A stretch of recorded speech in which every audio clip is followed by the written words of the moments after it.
listening to a download from theoutdoorstation.co.uk. Number 550. Hello everyone, and welcome back to the Outdoors Station. I'm not sure if you remember me, but my name is Bob Cartwright, and I'm the host of the longest running outdoors podcast in the world. Although, in all honesty, many people will know that I haven't actually done very much the last 12 months or so. Regular listeners will know the reasons for this long break, and I'm slowly coming back to it now and looking at different ways of approaching the podcasting content, really. So many people now obviously have gear review videos and trip reports. There's a lot of information that is shared around. So beforehand, when it was just a handful of ways to release the stories about your particular trips or interviews with people about books and so on, there now seems to be numerous ways of doing it. So I've been looking for a different way to approach the content. I do enjoy outdoors industry generally and the outdoors news that is floating around, but sometimes it's easy to get lost in the volume and rush of other material, which is one of those things. So I was looking at the different videos, for example, that are very popular on YouTube, and they tend to be mainly gear reviews and trip reports. Different people have got a different fan base, but that seems to be the majority of people. However, the one area which does seem to be lacking in any sort of content is any information or news about the outdoors world generally, which is a sort of a useful across the different interests of outdoors, whether it's hiking or paddling or cycling or whatever it may be. There's nobody really that releases any sort of information in one particular place. You get occasional bits in the sort of trails and the TGO magazines, but to be honest, how many people buy magazines these days? I must admit, it's a good couple of years since I bought one, I think. Anyway, so what I've done on this podcast to get me going is I've created a series of short news clips related to subjects which I think will be of interest to podcast listeners as well as YouTube video viewers. So this is going to be available on YouTube, so you can actually see what I'm talking about, as well as, of course, as you can see, or hear rather, it'll be on the podcast. Now, there's a lot of information, so you might want to find the links for, and they will, of course, be in the show notes. So do have a look in the show notes on theoutdoorstation.co.uk if you can't find the information yourself.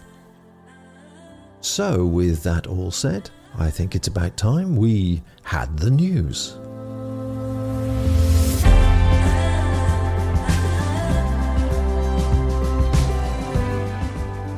Okay, so I thought I'd start this news section, this news idea, with a bit of news about something that's coming to the UK. You may be aware of something called the Fjällräven Classic, which is a 75-kilometre annual event which takes place over in Sweden. It's an organised event, very organised, and several hundred people undertake a 75-kilometre route. An organised route, there's no sort of going off route, and as the website says, it's not a competition or a race, but a chance to socialise with other hikers and enjoy a trek of a lifetime. Very similar in its philosophy to the TGO Challenge, of course. Now, they have expanded and moved into different countries, so there's now 6 Fjällräven Classics taking place around the world. And the dates are, as you can see on the website, August for Sweden, July in Denmark, the USA August, Korea October, Germany in May, and would you believe, the UK in September. Yes, it's coming to the UK, and as I say, it's an organised event which is taking place in the 13th to 16th of September. So let's have a look at a few more details. It's a ticketed event, however, they do take care of all your logistics, your food, your transfers, your checkpoints, support, and a few little treats along the way, so says their press release. The ticket price is £200, and as I say, all the details are here on the website. Everybody is to keep to the organised route, but you still have the Scotland Land Reform Act taking place, so it does mean that you are able to camp pretty well anywhere, with obviously respect for your surroundings. Included in your £200, what do you get? Well, you get car parking overnight at Mar Lodge, which is near Braemar, a waterproof map, fuel for your camp stove, be it gas or alcohol, some free dried food for 3 days, and an orange safety tag to attach to your backpack, and no doubt some sort of certificate or medal when you finish. So that's it. If you're looking for something that's an organised event, you would like to have your hand held, shall we say, and walk the Scottish mountains in September. Who knows what the weather would be like in September? It could be fabulous. It could be pretty windy and wet. It should be out of mid-season, so that's one good thing. And Mar Lodge is a beautiful place to go for a walk, so it is an exceptionally good walk for your money. So 40 miles, 65 kilometres, 3 days. So that's the Fjallraven Classic, and of course all the information is available on the website. Have you ever used an e-bike? I have, and I think they're great for social domestic cycling and particularly commuting. And I see a lot of them around this area now, actually. There are people certainly enjoying the benefits that a little bit of labour saving on an e-bike will give you. But how about the more adventurous stuff? Mountain e-biking. Is that what it's called? Or e-mountain biking? EMTB? I'm not too sure. Anyway, if you want to know more about it like me, then have a look at the Plasy Brennan website, because they're running a course, e-bike Snowdonia. Now, this is taking place at the beginning and beginning of September and the end of October this year, and you can see the prices there for non-residential and residential, £212 and £314 respectively. And you get a chance to use one of the latest e-bikes on a challenging trail in a small group of 6 around the Marin Trail, I think they're doing. And you will get to see what an e-mountain bike feels like and if it's for you. The itinerary there is pretty self-explanatory. Morning meet to talk through the riders, their needs and expectations, and then head out on the trail. The experience is fairly minimal. And of course, Plasy Brennan has got a great reputation for mountain training and looking after people with very, very competent and popular instructors. So if you fancy doing something a little bit different in September or October, and you fancy giving electronic mountain bikes, it doesn't sound right to say e-bikes, e-mountain bikes a crack, then contact Plasy Brennan. Then once again, the links will be in the show notes, but just Google it and I'm sure you will find it. So a select group of 6 for a e-muddy weekend. I think that's the best way of putting it. Let's come on to the environment and sustainability. We all have equipment that we know and love and appreciate, and obviously over time the equipment deteriorates and you get to a point where you want to either get it fixed or bin it, and then you look at the current range of prices for a replacement and you think repair is possibly the best option. Well, there are quite a few brands and companies actually that are offering a repair refurbishment service, which would be much cheaper than buying something new. So if you can get a bit more life out of your equipment, better still. The Outdoor Industries Association have started to gather the information regarding different companies and what they're doing. And RAB, the well-known outdoor mountaineering equipment have started or taken their second stitch in-house upcycling and turned it into an online repair service. It's all part and parcel of Equip, who own RAB, is sustainability strategy, aiming to get towards climate neutral or as much as possible and net zero emissions by 2030.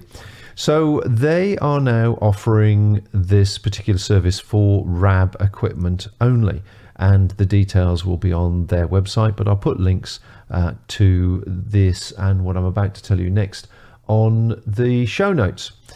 Taking this a stage further, the Outdoor Industries Association have put together a document, a very simple document, which basically outlines the variety of companies who are offering sustainability services, repairs, etc.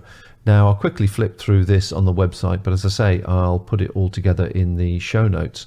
So you've got Lancashire Sports Repairs, TYF, Patagonia doing their repair, and obviously some companies will only do their own brands, some will do a variety of brands.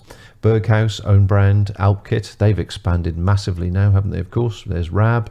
Montaigne, of course, Montaigne's only equipment. Vango, and so on. So there is probably 20 or so different companies there who offer a sustainability and repair service or whatever. Scottish Mountain Gear, of course, will do anybody's, and they're authorised Gore-Tex repair centres. So those people that have ripped jackets and whatever in the past, then there's somebody there who will look after it.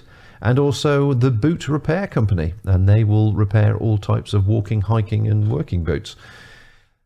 So, as I say, there are probably about 20 or so people on that list, and I'll put all the details in the show notes. But if it's worth repairing, then consider it. At least get a price on what it will cost to repair something, because I'm pretty sure it'll be a darn sight cheaper than buying a new item.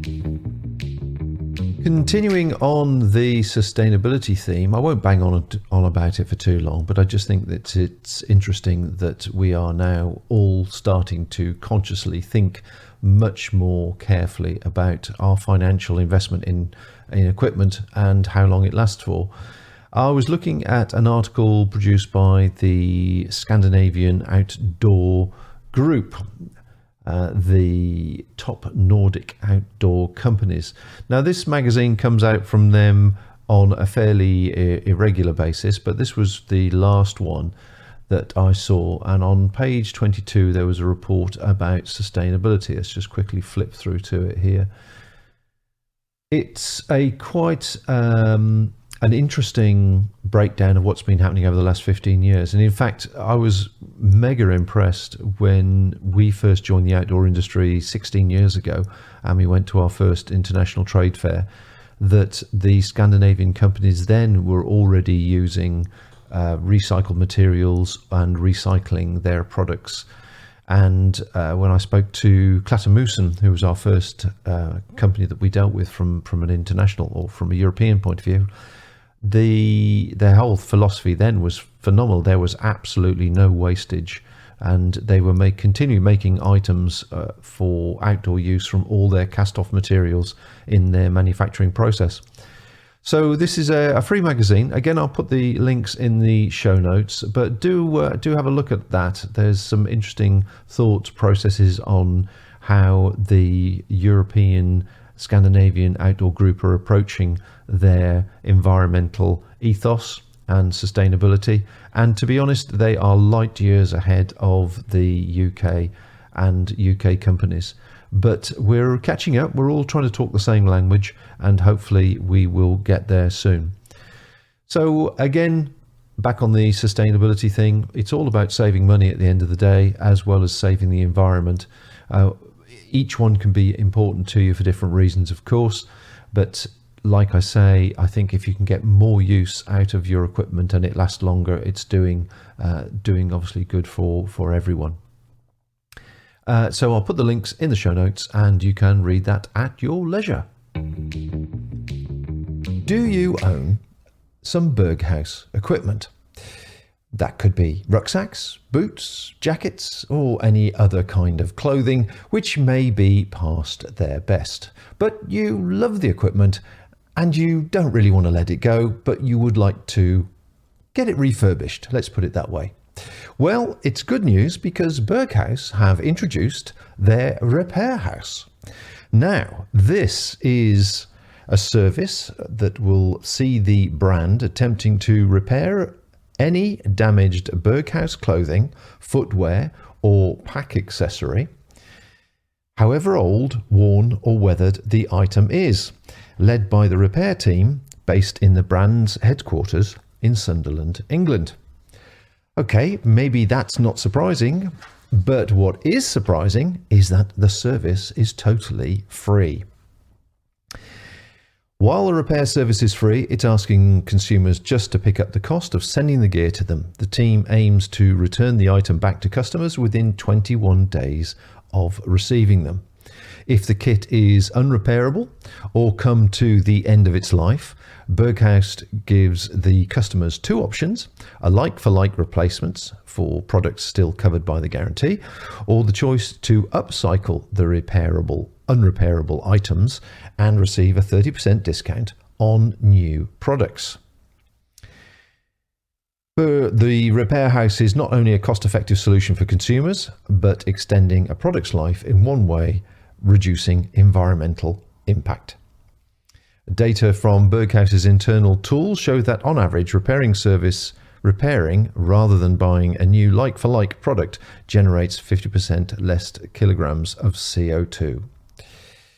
So, that looks pretty exciting. I've got an old Berghaus Packlight jacket, which, although the jacket itself is perfectly usable, all the elastic shock cord has withered and died.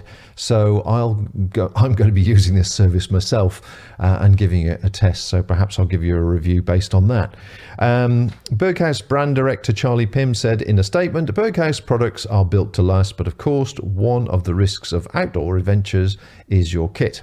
As well as years of general wear and tear, products can get damaged in various ways. We've always offered the repair service, and our in-house team has a treasure trove of stories about how they've kept much loved Berghaus kit out there in action." So there you go, free of charge. The repair house is there for you to use. And once again, all the details and links will be in the show notes.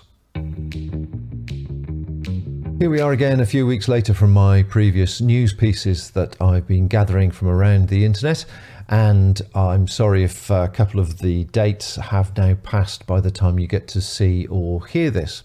However, I'll try and cheer you up with a little bit of news, something perhaps related to a competition and winning some outdoor gear, which is always very popular with people.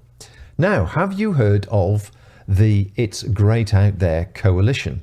This is a European and major initiative to boost the profile of It's Great Out There campaign and inspire the public to introduce family and friends and colleagues to outdoor activities.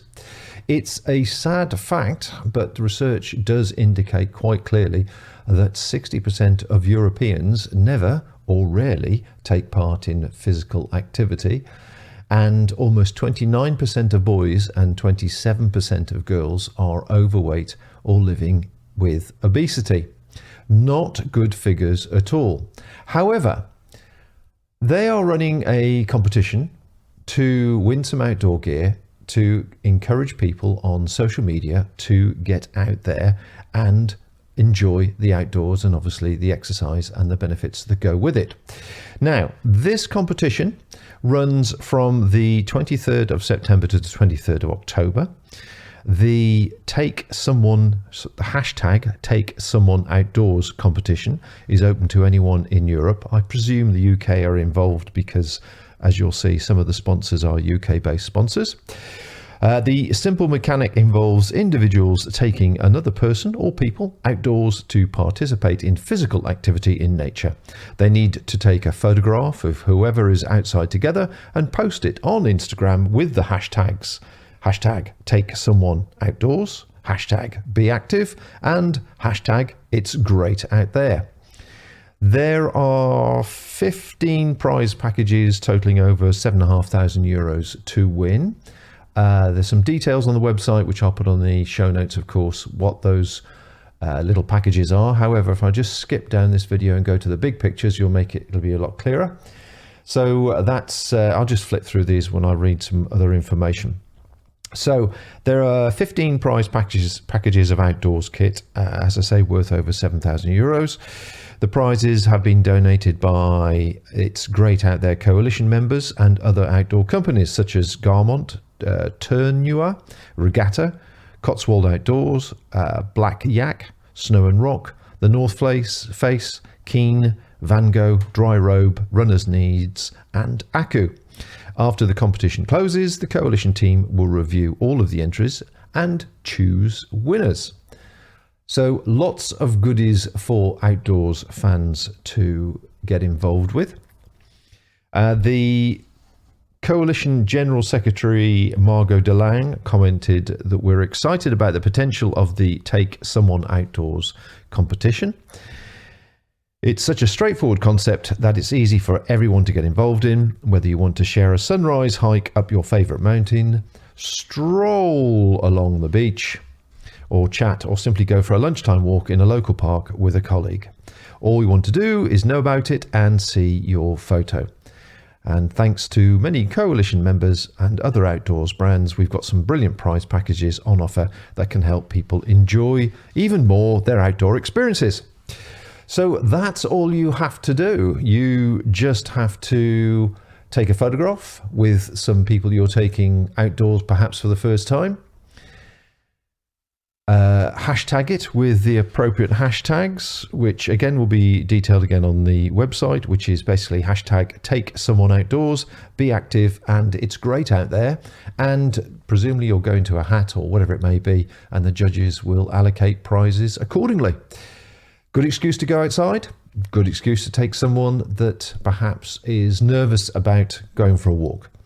And let's make the most of it before the weather changes, which is already doing now rapidly. But you've got until the 23rd of October, so there's a few weeks left yet.